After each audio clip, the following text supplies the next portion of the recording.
শতকরা। এখন দেখুন একদম সহজ নিয়মে শতকরা কিভাবে করতে হয়। এই অঙ্কটা দেখুন ৩৭৫ এর ২০% সমান কত? এটি এসেছে ১১তম শিক্ষক নিবন্ধন পরীক্ষায় এবং ডাক বিভাগেও এসেছিল, আরো বিভিন্ন পরীক্ষায় এসেছে।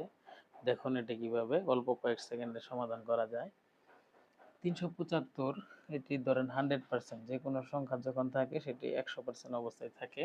আমাদের কাছে জানতে চাইছে এই সংখ্যাটার 20% কত?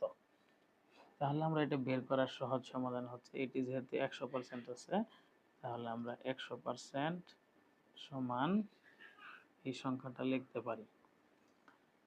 তাহলে আমরা ১০০% এর 1% বের করতে গেলে এই সংখ্যাটাকে আমাদের ১০০ দিয়ে ভাগ করতে হবে।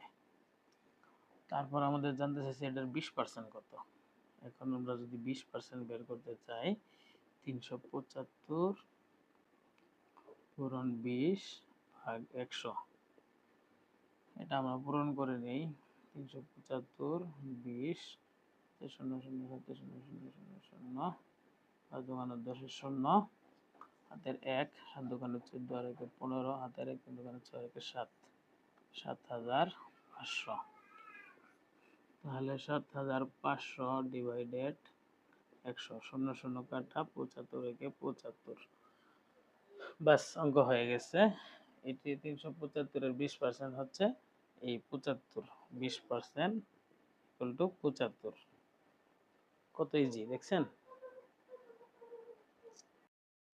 শতকরা। এখন দেখুন একদম সহজ নিয়মে শতকরা কিভাবে করতে হয়। এই অঙ্কটা দেখুন ৩৭৫ এর 20% সমান কত? এটি এসেছে ১১তম শিক্ষক নিবন্ধন পরীক্ষায় এবং ডাক বিভাগেও এসেছিল, আরো বিভিন্ন পরীক্ষায় এসেছে।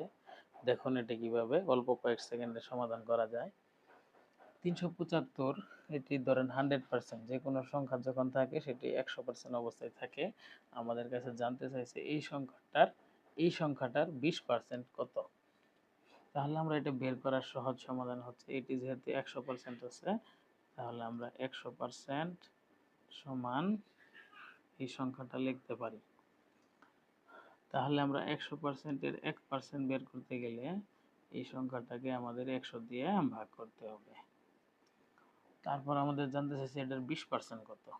এখন আমরা যদি 20% বের করতে চাই, ৩৭৫ পূরণ 20 ভাগ ১০০, এটা আমরা পূরণ করে নেই।